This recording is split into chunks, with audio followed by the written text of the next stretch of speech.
Duh, udah mulai lah. Oke deh kalau gitu. Hello good people, balik lagi sama aku Ganjar Paper Clouds. Oke teman-teman, gimana kabarnya? Semoga kita selalu diberikan kesehatan dan kelancaran rezeki. Amin. Well, itu tadi opening aku udah bawa kopi ya biar santuy, kemudian vape, dan ini outfit anak senja gitu ya. Karena video yang aku pengen bahas kali ini adalah tentang zona nyaman. Tapi ya walaupun anak senja itu kan kopinya mungkin kopi hitam gitu ya, kopi ireng, terus rokoknya Surya atau Inter gitu kan. Ya ini anak senja milenial atau anak senja apa ya? Namanya anak senja metropolitan gitu ya. Oke lah, daripada opening nggak jelas gitu kan, langsung aja kita masuk ke videonya.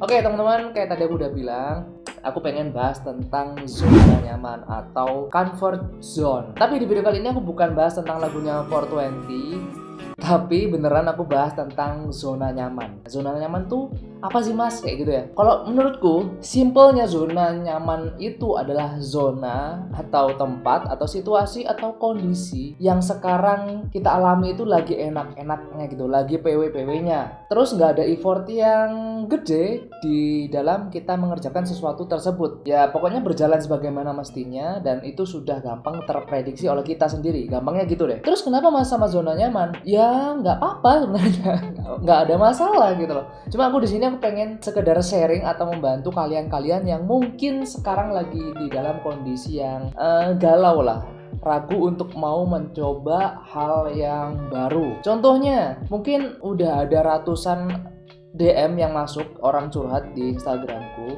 Mereka cerita di DM kalau intinya itu yang aku tangkap adalah mereka itu takut untuk nyemplung di zona lain. Dari yang kerja ikut orang, kemudian mereka itu pengen ada kepikiran buat buka usaha sendiri, bahkan yang udah berbisnis pun, yang udah punya bisnis, tapi sekarang dia lagi mengalami namanya zona nyaman itu tadi. Akhirnya lupa untuk belajar lagi, mencoba hal baru dan lain-lain. Di sini aku menekankan, aku nggak ada masalah sama profesi-profesi yang lain gitu ya. Kalau misalnya kalian mau entah itu kerja ikut orang atau kalian buka usaha sendiri atau kalian bahkan nganggur, itu juga aku nggak ada masalah. Yang aku akan fokuskan di sini adalah membahas tentang zona nyamannya tersebut. Nah, apakah zona nyaman ini bisa berbahaya? Ya, kalau menurutku dan buat aku jawabannya adalah iya. Kenapa? Karena ketika aku terlena sama zona nyaman, aku nggak bisa explore ya, aku nggak bisa explore kemampuanku atau skillku yang lain, dan aku mungkin nggak bisa berkembang, pasti bakalan stuck di situ-situ aja teman-teman. Karena aku bukan tipe orang yang gampang nyaman dengan apa yang ada, jadi aku suka men-challenge diriku sendiri. Tapi ya aku juga harus riset dulu, kemudian aku harus punya data yang valid dulu sebelum nyemplung di zona yang lain gitu. Jadi nggak asal terjun atau asal nyemplung aja kayak gitu. Kalau tahu-tahu nyoba hal-hal baru gitu ya, tapi kita nggak tahu atau kita itu buta sama sekali di bidang itu, ya menurutku itu sama dengan bunuh diri gitu loh namanya. Nah, untuk video kali ini aku sedikit sharing aja perjalanan atau ya mungkin kisahku ya. Semoga ini bisa bermanfaat walaupun mungkin belum segede atau sebesar kayak Atta Halilintar atau Master Deddy Corbuzier gitu kan. Semoga ya kalian bisa ambil lah intisari dari cerita yang akan aku sampaikan ini atau yang aku sharing ke kalian ini ya. Aku ceritain flashback sedikit ke masa lalu gitu ya. Mungkin ada beberapa kalian yang udah pernah tahu atau udah pernah nonton juga videoku sebelumnya aku membahas tentang ini. Jadi dulu tuh aku sebenarnya waktu habis SMA itu ya sama teman-teman. Aku mikirnya tuh kayak bisa dibilang kayak template anak-anak SMA pada umumnya. Jadi nothing special lah.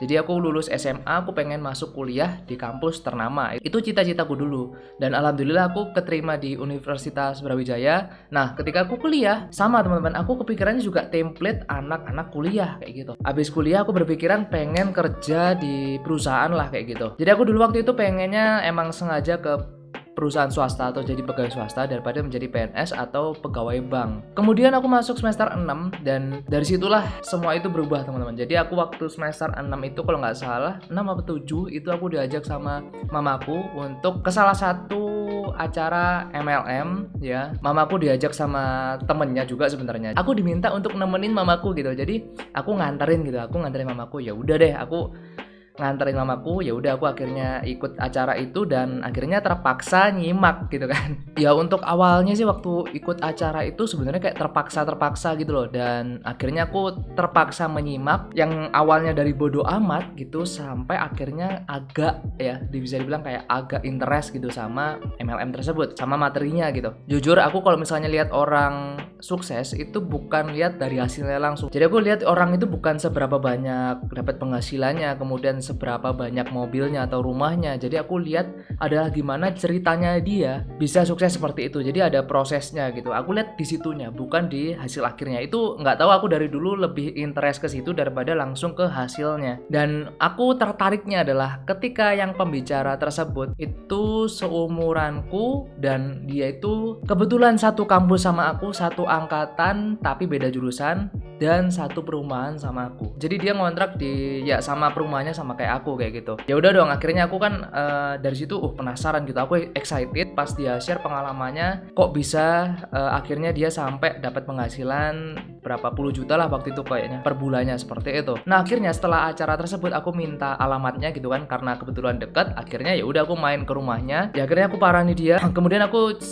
coba ngobrol-ngobrol sama dia dan sambil cari tahu sebenarnya ini tuh MLM apa sih, dan aku juga sempat browsing juga. Kemudian besoknya aku langsung interest buat join di MLM tersebut. Nah, ketika aku masuk MLM, aku udah punya udah punya gambaran sebenarnya. Pasti nggak bakalan semudah itu untuk dapat posisi yang bagus atau posisi puncak. Nah, di kampus yang dulunya aku kalau misalnya ngopi sama anak-anak gitu kan, bahasanya itu nggak ada kayak bahas bisnis atau bahas prospek gitu kan. Semenjak mereka tahu aku join ikut MLM, itu mereka jadi kayak gimana gitu, kayak agak insecure atau kayak gimana gitu. Pokoknya nggak lost kayak biasanya gitu loh.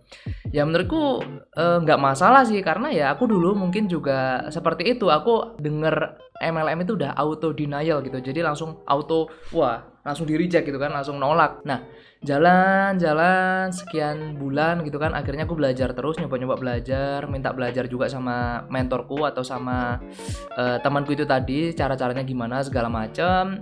Akhirnya aku coba bagi-bagi brosur, dan yang aku awalnya orangnya adalah orang yang introvert, akhirnya kena zona yang nggak nyaman seperti ini. Akhirnya aku sedikit mulai berani gitu untuk ketemu sama orang, menyapa orang. Karena ya kalau misalnya kita di MLM kan otomatis kita dituntut untuk interaksi sama orang gitu kan. Kita nggak bisa nggak bisa sekedar diam doang kayak gitu. Akhirnya dari situ aku punya keberanian, kemudian aku ngisi acara arisan apa PKK gitu ya, ibu-ibu gitu kan, presentasi produk dan kayak gitulah pokoknya, skip. Nah, semenjak itu aku suka belajar tentang bisnis. Aku beli buku lumayan banyak tentang membahas tentang bisnis gitu kan, gimana bikin bisnis sendiri, kemudian belajar di Google. Dulu mungkin YouTube itu masih jarang yang yang bikin channel tentang bisnis gitu, karena mungkin kebanyakan tahun-tahun itu masih banyak YouTuber gaming atau YouTuber yang ngevlog gitu kan. Nah, aku belajarnya dari Google gitu, dari artikel-artikel. Nah, kemudian aku juga ikut workshop, seminar. Paling aku habis kalau nggak salah itu antara 20 sampai 30 juta selama itu ya buat belajar. Kemudian buat belajar ikut kelas tentang bisnis. Kalau misalnya aku total sekian acara atau sekian program itu habisnya segitu teman-teman. Nah, skip lagi, aku cepetin aja ya. Nah, akhirnya aku coba muterin lagi duit dari MLM itu tadi, dan alhamdulillah di MLM ini aku dapat lumayan lah. Bisa dibilang aku belum lulus itu udah dapat penghasilan lah kayak gitu. Nah, dari situ aku coba puter-puter untuk reseller sama dropship barang dari brand atau produk orang lain kayak gitulah. Banyak produk yang aku dulu ambil kayak mulai dari jam dinding aku pernah, tas punggung itu, kemudian kemeja, terus helm, bahkan aku juga pernah teman-teman. Mungkin waktu itu aku jalan 6 sampai 7 jenis produk yang berbeda teman-teman. Awalnya mungkin dulu masih ambil foto katalog dari supplierku, akhirnya sampai berani untuk nyetok selusin, 2 lusin, kemudian sampai sekodi gitu kan. Nah, itu kemudian sampai ratusan sekali ambil kayak gitu. Ya, tapi itu juga melalui proses yang nggak simple atau nggak sederhana yang aku omongin ini tadi. Pokoknya prosesnya tuh lumayan lah. Nah, setelah aku ulik-ulik gitu ya dari sekian produk atau sekian jenis barang ini, aku ketemu sama mentorku, disuruh untuk ambil 1 atau 2 bisnis yang mungkin bisa long last jadi nggak habis dimakan zaman. Aku ambil waktu itu adalah clothing, karena clothing aku berpikiran waktu itu adalah pokoknya selama di dunia ini masih butuh pakaian, ya pasti bakalan laku gitu. Sesimpel itulah aku mikirnya waktu itu. Tapi kalau misalnya aku pikir-pikir, emang bener sih. Pokoknya selama kita masih pakai baju, kita masih pakai pakaian, pasti ya butuh clothing gitu loh, butuh pakaian gitu kan. Jadi bisnis fashion atau clothing ini menurutku bakalan long last gitu. Nah, akhirnya dari situ aku sambil belajar juga kan tentang jenis-jenis kain, kemudian jenis-jenis sablon. Akhirnya aku berani buat bikin brand sendiri. Keluar dari zona nyaman, dari apa ya, aku bisa dibilang kayak hasil resell atau dropship waktu itu, aku sempat 5 sampai 8 juta per bulan. Itu menurutku udah lumayan banget buat anak yang baru selesai kuliah pada zaman segitu, yang dimana teman-temanku masih pada bingung buat cari kerja, buat ngelamar kerja kayak gitu kan. Nah itu aku pas nyoba bikin brandku sendiri, Mas Hero, itu akhirnya aku ngelepas MLM ku karena aku pengen fokus di bidang clothing dan aku pengen nyari tantangan yang lain supaya lebih berkembang lagi kayak gitu. Oke, skip. Jadi waktu pas aku udah jalan clothingan itu aku sempat punya pemikiran yang adalah zona nyamanku. Jadi aku pengen clothingku ini aku di balik layar. Jadi aku punya BA atau brand ambassador yang ada di depan gitu kan. Jadi aku cuma di balik layar doang, brandku bisa jalan kayak gitu. Aku waktu itu dulu mikirnya masih seperti itu. Akhirnya aku nyoba-nyoba nih. Kayaknya kalau misalnya aku tetap gini agak kurang bisa terekspos brandku dan aku kayaknya perlu terobosan baru. Nah, akhirnya di tahun 2017 atau 2015 ya. Ya pokoknya 2017-an lah, itu aku belajar untuk editing video. Sekali lagi, awalnya aku di bidang editing ini bukan ranahku banget gitu, bukan zonaku banget. Editing itu adalah salah satu hal yang nggak pernah aku singgung. Editing video ya teman-teman, itu nggak pernah aku pelajarin sama sekali sampai tahun 2017 itu tadi. Ya akhirnya aku belajar dari YouTube untuk tutorialnya, kemudian aku juga belajar otodidak gitu kan. Jadi abis nonton langsung praktek kayak gitu. Ya alhamdulillah sampai sekarang akhirnya bisa berani buat ngomong di depan kamera. Aku juga ngerti editing dikit-dikit gitu kan buat video YouTube gitu buat diupload. Nah itu tadi aku pengen keluar dari zona nyaman yang dimana aku yang sebelumnya di balik layar, akhirnya aku pengen coba keluarin untuk supaya lebih terekspos gitu. Dan dulu aku kontennya belum bahas seperti ini teman-teman. Jadi aku kalau misalnya kalian tahu di tahun-tahun 2017 aku punya channel itu, bukan channel yang ini, channel satunya itu aku adalah YouTuber gaming gitu. Jadi aku nggak bahas bisnis sama sekali dan baru bikin konten tentang bisnis ya tahun-tahun mungkin 2018 atau 2018 kayaknya. Nah kalau sekarang ini adalah zona nyamanku. Jadi dengan kondisi seperti ini aku merasa ini zona nyamanku ya, akhirnya aku harus berpikir untuk step kedepannya itu gimana gitu. Dan aku udah ada beberapa plan ke depan. Ketika aku misalnya nanti udah cukup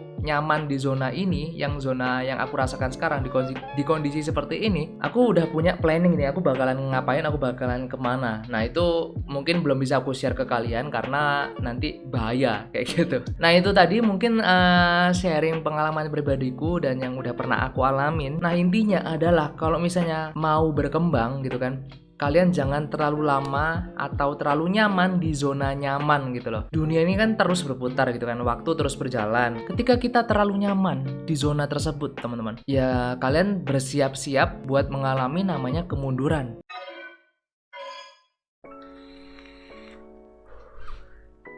Oke teman-teman, mungkin sekian dulu untuk video kali ini. Itu tadi aku sharing tentang pengalamanku pribadi. Nggak tahu menurut kalian ini berguna atau enggak. Semoga aja ada manfaatnya lah ya. Aku udah ngomongin panjang-panjang gini masa nggak ada manfaatnya gitu kan. Semoga bisa bermanfaat. Oh ya, kalian bisa komen di bawah, apakah sekarang kalian lagi ada di zona nyaman? Dan kalau misalnya sekarang lagi di zona nyaman, jenis atau pekerjaan apa yang sedang kalian lakukan? Coba kalian komen di bawah, aku pengen ngerti zona nyaman kalian itu seperti apa. So teman-teman, mungkin sekian dulu untuk video kali ini. Thank you guys for watching. Stay safe, stay strong, never give up. Paper Claw out. Bye bye teman-teman, thank you guys for watching. See you next video. Bye bye.